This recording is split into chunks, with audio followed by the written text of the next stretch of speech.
Hello बच्चों, आज हम बात करेंगे हमारी न्यू एजुकेशन पॉलिसी के बारे में। जैसा कि आप लोगों ने न्यूज़ में देखा होगा कि हमारी न्यू एजुकेशन पॉलिसी अभी अप्लाई नहीं हुई है, लेकिन ऑलमोस्ट आ चुकी है। तो आप नेक्स्ट ईयर देखेंगे कि एजुकेशन सिस्टम में ह्यूज चेंजेस हुए हैं। तो जो बच्चे अब स्कूल जाएंगे या जो बच्चे भी स्कूल में हैं, उनके लिए बहुत बहुत अच्छी अपॉर्चुनिटी है। लेकिन अब कुछ बच्चे होंगे कि मैम हम तो स्कूल से निकल चुके हैं, अब हम कॉलेजेस में जा रहे हैं, तो हमारा तो कोई फ़ायदा नहीं है। कॉलेजेस भी इसके अंदर इंक्लूड हैं। कॉलेजेस के लिए भी बहुत सारी स्कीम्स हैं, यहाँ पर बहुत सारे पॉइंट्स हैं जो कॉलेज स्टूडेंट्स के लिए हैं। तो एक एक करके मैं आपको सारे पॉइंट क्लियर कराऊंगी कि हमारी पुरानी एजुकेशन पॉलिसी जो थी और अब की एजुकेशन पॉलिसी जो है, दोनों में क्या डिफरेंस आया है और क्या न्यू अपॉर्चुनिटीज़ हैं जो आपको मिलेंगी। पहले जो हमारी एजुकेशन पॉलिसी थी वो 10+2 के फॉर्मेट में थी। हम बोलते थे ना कि जो बच्चे 12th में है तो 10+2 है ना।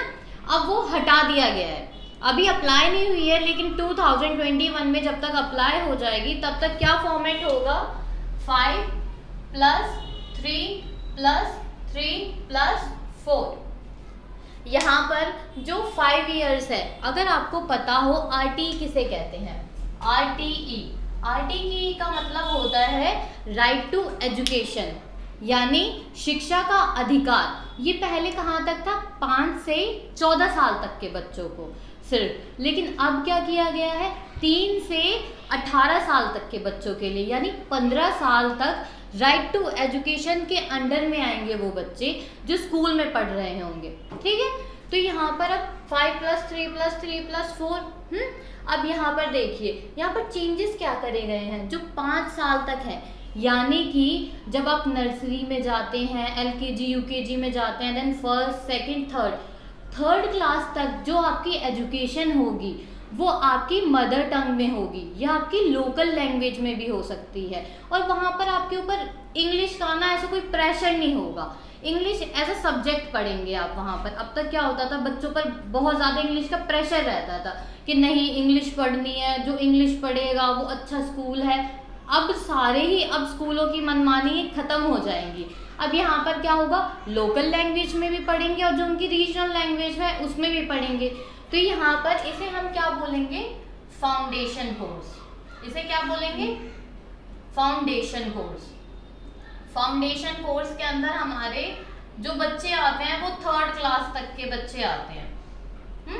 अब इसमें और कुछ पॉइंट्स हैं कि जब 3rd क्लास के बाद बच्चा 4th 5th क्लास के अंदर जाता है तो वहाँ पर क्या होगा, उसे science, math, art, social science, इन सब से क्या कराया जाएगा, इंट्रोड्यूस कराया जाएगा। क्योंकि एकदम से क्या होता है, बच्चे 10th तक तो नॉर्मल सब्जेक्ट पढ़ते हैं, 11th 12th में जाने के बाद जो आपके सब्जेक्ट हैं वो डिफाइन हो जाते हैं। यानी साइंस का जो बच्चा है वो फिजिक्स, केमिस्ट्री, बायो पढ़ेगा, जो आर्ट्स का बच्चा है वो हिस्ट्री, पॉलिटिकल और कॉमर्स, ह्यूमैनिटी वगैरह ये सब पढ़ना पड़ेगा।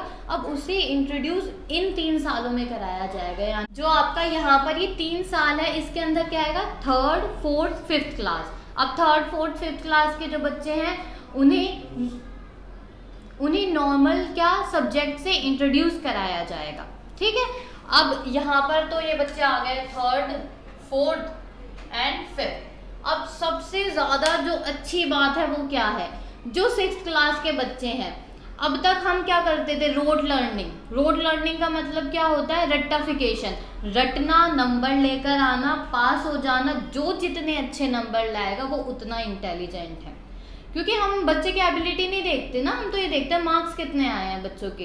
पेरेंट्स भी इसलिए ज़्यादा वरीड रहते हैं कि बस नंबर अच्छे आने चाहिए, पढ़ो ना पढ़ो कैसे भी रट कर लेकर आओ, पर नंबर लेकर आ जाओ, है ना।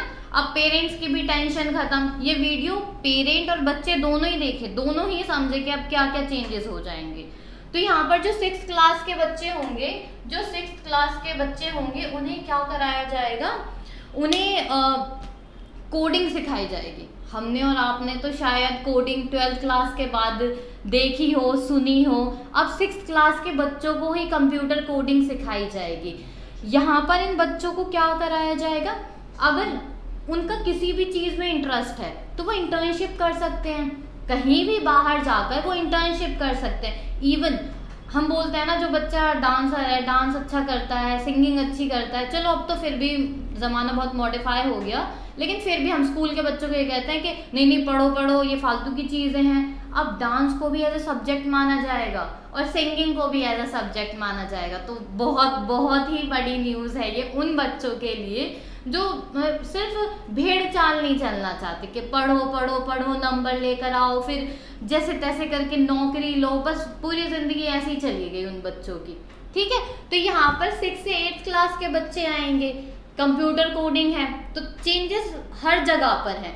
अब यहाँ पर वो बच्चे आएंगे जो 9, 10th, 11th, 12th 4 साल में यहाँ पर 9, 10th, 11th, 12th के बच्चे आ जाएंगे, यानी कि 9 to 12 और यहाँ है 6th to 8th। अब यहाँ पर क्या होगा कि एकदम से प्रेशर नहीं पड़ेगा आपके ऊपर। 9th से आपको क्या कराया जाएगा, आपको फिजिक्स पढ़नी है, फिजिक्स पढ़ो।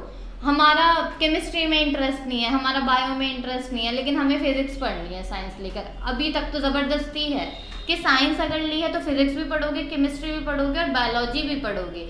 अब ऐसा नहीं होगा। अब क्या होगा, फिजिक्स है, फिजिक्स के साथ आपको हिस्ट्री पढ़नी है, अब हिस्ट्री पढ़ो। पॉलिटिकल पढ़नी है, अब पॉलिटिकल पढ़ो। यहाँ क्योंकि बच्चे की एबिलिटी पे वर्क करा जा रहा है, जिसका जिसमें इंटरेस्ट है। वो होता है ना जो हमने बोल दिया सेल लग गई, खुली छूट है, जिसे जो लेना है ले लो। उसी तरीके से 9 से 12 तक के बच्चों का क्या होगा, जिसका जिसमें इंटरेस्ट है। अब बच्चे ने ली तो साइंस साइड है क्योंकि उसे कुछ स्पेसिफिक सब्जेक्ट है, पसंद है, उसे आगे जाकर ऐसा है कि उन फील्ड में कुछ करना है, लेकिन अभी उसे गवर्नमेंट जॉब की भी तैयारी करनी है, यूपीएससी करनी है। साइंस ले ली, अब यहाँ पर फिर आगे जाके वो हिस्ट्री पॉलिटिकल पढ़ेगा, बेस तो कमजोर ही है ना। तो यहाँ पर अब वो क्या हो गया, वो हटा दिया जाएगा। फिजिक्स ले लो, फिजिक्स के साथ अपने आर्ट्स के सब्जेक्ट ले लो, आर्ट्स मत लो, कॉमर्स के सब्जेक्ट ले लो, as per your choice, it's up to you, आप जो चाहो आप वो ले सकते हो। अब उसके बाद फिर पता है फिर क्या होगा कि कुछ बच्चे होते हैं पूरे साल नहीं पढ़ते, एंड के 2 महीने में अच्छे से रट लेते हैं और रट कर अच्छे नंबर ले आते हैं। हम आप टीचर्स पेरेंट्स क्या करते हैं, कितने नंबर आए आपके बच्चे के, हमारे बच्चे के 92% आए हैं, हमारे बच्चे के 70% आए। नॉलेज 70 वाले को ज़्यादा है, लेकिन हम क्या कहेंगे बेवकूफ़ है, इसे पढ़ा ही नहीं, अरे ये बिल्कुल ही बेकार बच्चा है। क्योंकि हम अब तक मार्क्स पर ही तो क्या करते हैं, फोकस करते हैं। मार्क्स अच्छे बच्चा अच्छा, मार्क्स खराब बच्चा खराब, ऐसा नहीं होगा। लेकिन अब क्या होगा, सेमेस्टर होंगे। 9 से 12 क्लास के जो बच्चे होंगे उनके सेमेस्टर होंगे 6-6 महीने के। 6-6 महीने के सेमेस्टर में हम देखेंगे कि बच्चे की एबिलिटी कितनी है। बहुत सारी करिकुलम एक्टिविटीज़ होंगी जिसके थ्रू हम पता कर पाएंगे कि बच्चा कितना अच्छा है, कितना अच्छा इंटरेस्ट है। सिर्फ ये नहीं पेन पेपर मोड वाला सिस्टम खत्म हो जाएगा कि बस आपने लिखा, आपने जो लिखा, चाहे भले आपने चीटिंग करके लिख लिया हो और चीटिंग करके कर लिया और नंबर अच्छे आ गए, ठीक है, तो वो चीज़ हो जाएगी ख़त्म। अब उसके बाद आपके ऊपर है, आप हिंदी इंग्लिश किसी में भी एग्ज़ाम दे सकते हो। अभी तक ऐसा होता था ना कि दिल्ली में तो चलो अभी तक नहीं था ऐसा, यूपी में तो फिर भी ये साइंस आप हिंदी से पढ़ सकते हो, पर दिल्ली में नहीं था ये। दिल्ली में अगर आपने साइंस साइड ली है तो आप इंग्लिश में ही लिखोगे, चाहे आपकी इंग्लिश बहुत ही ख़राब हो। आपको ही शी इट विल इसमें भी फ़र्क नहीं पता, लेकिन रट के लिख दो बस एग्ज़ाम। तो अब आप अपनी मर्जी से लिख सकते हो, आपको हिंदी में लिखना आप हिंदी में लिखो। उसके बाद क्या होगा, आपका जो रिपोर्ट कार्ड तैयार होगा वो आपके बिहेवियर पर, आपकी मेंटल एबिलिटी पर और जो भी आपकी करिकुलम एक्टिविटीज़ होंगी उसके बेसिस पर आपका रिपोर्ट कार्ड तैयार होगा। एक और बहुत अच्छी सी बात, वो क्या है, 360 असेसमेंट। 360 असेसमेंट, अब इसका मतलब क्या होता है? 360 असेसमेंट का मतलब होता है कि अब तक क्या होता था, टीचर्स ही नंबर देते थे, जैसा आपने पेपर में लिख दिया उसके बिहाफ पर आपको नंबर मिल जाएंगे। अब बच्चे खुद को नंबर देंगे, बच्चे अपने आप को भी नंबर देंगे, बच्चों के जो पीयर हैं वो भी उन्हें नंबर देंगे और टीचर नंबर देंगे। तो पूरा 360 असेसमेंट हो गया आपका, हर तरफ से असेसमेंट होगा। ऐसा नहीं है कि बस टीचर के हाथ में है सारी बातें, आपने जो लिख दिया उसने उसके हिसाब से नंबर दे दिया। आप खुद को भी नंबर दोगे, अब खुद को तो अच्छे ही नंबर दोगे, आप खुद को खराब थोड़ी दे दोगे। जो आपके पीयर होंगे वो भी आपको नंबर देंगे और टीचर्स आपको नंबर देंगे। तो ये एक बहुत इंपॉर्टेंट पॉइंट है कि अब 360 असेसमेंट हो जाएगा। उसके बाद क्या, यहाँ तक तो आपका ये 12th क्लास तक का खत्म हो जाता है।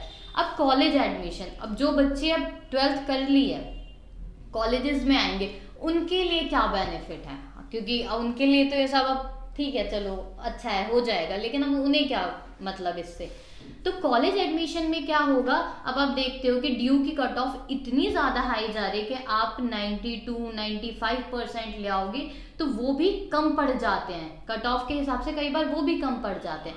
अब जब क्योंकि अब ये पेपर पैन मोड खत्म कर दिया है, ये आपका एक जो रिचुअल चला आ रहा था कि नंबर इतने हैं तो ठीक है इस अच्छे कॉलेज में मिल जाएगा, वो खत्म करना है, तो उसके हिसाब से ही कॉलेज के भी करिकुलम तैयार किए जाएंगे। अब इसमें क्या होगा कि अगर आपके नंबर कम आए हैं तो आप CAT दे सकते हैं, common aptitude test. Common aptitude के टेस्ट के बेसिस पे देखा जाएगा कि आपकी नॉलेज कितनी है, आपकी नॉलेज और आपके जो मार्क्स आए हैं स्कूल में, दोनों को ऐड करके आपको किसी अच्छे कॉलेज में एडमिशन मिल सकता है। क्योंकि कॉमन एप्टीट्यूड टेस्ट में आप वही करोगे ना जितनी आपको नॉलेज होगी, वहां पर थोड़ी नंबर का सिस्टम होगा, तो यहाँ पर आपकी नॉलेज चेक करी जाएगी। कई बार होता है ना कि लास्ट के टाइम पर बच्चे बीमार हो गए या घर में कुछ ऐसा हो गया नहीं पढ़ पाए, तो यहाँ से समझ लो अब जिंदगी बर्बाद ही है। नंबर कम आए, अच्छा कॉलेज नहीं मिलेगा, अच्छा कोर्स नहीं कर सकते, प्राइवेट के धक्के खाओ, बहुत सारी फीस दो, वो अफोर्ड नहीं कर सकते तो घर बैठ जाओ। अब वो सब खत्म हो जाएगा, ठीक है। तो अब यहाँ पर उसके बाद एक और गुड न्यूज़ पे गुड न्यूज़ मिले जा रही है। अब यहाँ पर क्या होगा कि आपकी ग्रेजुएशन जो 3 साल की थी उसे 3 और 4 साल दोनों का करा हुआ है। आपने 1 साल कॉलेज में पढ़ा, कुछ फाइनेंशियल क्राइसिस आ गए या कुछ भी इमरजेंसी आ गई कि आपको छोड़ना पड़ा। अब अगर आपने कॉलेज में 1 साल करके छोड़ दिया और आप दोबारा कॉलेज में पढ़ना चाहते हो, आप चाहते हो कि अब मैं दोबारा से कॉलेज में आ जाऊं, दोबारा से अपनी पढ़ाई को कंटिन्यू करूं, तो दोबारा वो A से स्टार्ट करना पड़ेगा, मतलब फर्स्ट ईयर से ही स्टार्ट करना पड़ेगा। अब ऐसा नहीं होगा, अगर आपने 1 साल कंप्लीट कर लिया है तो आपको सर्टिफिकेट मिलेगा, 2 साल कंप्लीट कर लिया है तो डिप्लोमा मिलेगा, 3 साल में तो ग्रेजुएशन ही हो जाते, तो 3 साल में आप ग्रेजुएट। तो ये 4 साल का क्या मतलब हुआ, 4 साल में है कि जो बच्चे चाहते हैं कि हम कुछ रिसर्च करें, रिसर्च करना चाहते हैं तो 4th ईयर में आपकी रिसर्च होगी, रिसर्च विद बैचलर्स, आप डिफरेंट सब्जेक्ट की एजुकेशन एक साथ ले सकते हो। अब बहुत सारे कोर्सेज करते हैं ना बच्चे एक साथ, तो बहुत सारे कोर्सेज वो एक साथ कर सकते हैं। लास्ट में जो उनका असेसमेंट होगा वो किस तरीके से होगा, कौन सा कोर्स उन्होंने कितने टाइम तक करा है। मान लो 1 साल करके छोड़ दिया तो वो सर्टिफिकेट, और यहाँ पर जो दूसरा कोर्स है वो पूरा ही कर लिया है तो ये ग्रेजुएशन। तो दोनों को मिलाकर असेसमेंट तैयार होगा। अब ये असेसमेंट कैसे तैयार होगा, ये असेसमेंट तैयार होगा क्रेडिट बैंक के थ्रू। क्रेडिट बैंक क्या होता है, जैसे हमारा बैंक होता है, हम पैसे जमा करते हैं ना, वहां पर क्रेडिट बैंक में हमारे स्कोर जमा होंगे, ये सब कुछ डिजिटल ही होगा। तो जैसे कि मैंने 1 साल कॉलेज करा, अब कुछ था कि मैंने छोड़ दिया और मैं दूसरा भी कोर्स कर रही हूँ, दूसरे कोर्स में मैंने पूरे 3 साल का या 4 साल का ग्रेजुएशन कंप्लीट कर लिया। अब 1 साल का तो मिलेगा मुझे सर्टिफिकेट और ये 3 और 4 साल का मुझे क्या मिलेगा, ग्रेजुएशन। तो मेरे जो स्कोर है वो क्रेडिट बैंक के अंदर होंगे। या मैंने 1 साल 2 साल करके छोड़ दिया, मैं कहीं चली गई, अब मैं दोबारा वापस आई हूँ, मुझे दोबारा से करना है, तो ये सारे स्कोर मेरे कहाँ पर होंगे, क्रेडिट बैंक के अंदर होंगे। क्रेडिट बैंक में जो स्कोर होंगे उसके बिहाफ पर क्या होगा, आपको नौकरी करनी, आप नौकरी करो तो उसके बिहाफ पर आपको स्कोर मिलेगा, क्रेडिट मिलेगा। तो वहां पर क्या देखा जाएगा, आपकी नॉलेज देखी जाएगी कि इस इंसान के अंदर नॉलेज कितनी थी। अब उसके बाद और क्या करा गया है, संस्कृत और संगीत को बहुत ज्यादा बढ़ावा दिया गया है, क्योंकि हम ऐसा होते जा रहे हैं ना कि बहुत ही मॉडर्न होते के साथ साथ विदेशी होते जा रहे हैं। जो हिंदी बोल रहा है वो बेकार है, उससे नॉलेज नहीं है, वो अनपढ़ है ना। अब इंग्लिश को बस एज अ सब्जेक्ट ही लिया जाएगा, ठीक है, और उस पर संस्कृत को भी बढ़ावा दिया जाएगा। आपकी जो संगीत है, कला, साहित्य, इन सब चीज़ों को क्या करा जाएगा, अप्रिशिएट किया जाएगा। अब ये जो है ये इस बिल का नाम क्या है, नेशनल हायर एजुकेशन बिल। इसे अभी कैबिनेट से तो अग्री कर दिया गया है। अब इसके बाद यहाँ पर क्या होगा, ये संसद से एग्री होगा और उसके बाद क्या होगा, ये राज्य सरकार के द्वारा क्या होगा, अग्री किया जाएगा। तो हर राज्य में, ये हर स्टेट में एप्लीकेबल होगा। तो भी थोड़ा सा काम बाकी है, लेकिन क्या होता है, डूबते को तिनके का सहारा होता है। उम्मीद की एक रोशनी तो दिखी कि 34 साल से जो हमारी शिक्षा चली आ रही थी, अगर आपको कहीं बहुत ज्यादा बदलाव करने, किसी देश को बदलना है, तो उसकी आप शिक्षा नीति को बदल दो, बहुत जल्दी देश बदल जाएगा। जैसे हम और कंट्रीज में देखते हैं, जापान वगैरह में, वहां पर ऐसा नहीं है। तो कुछ कुछ हम कह सकते हैं, कुछ उसी तरीके का। और जो हमारा मानव संसाधन मंत्रालय है, उसका नाम बदलकर क्या कर दिया गया है, शिक्षा मंत्रालय। तो ये सारी नॉलेज थी आपकी, जो हमारी ये न्यू एजुकेशन पॉलिसी आई है।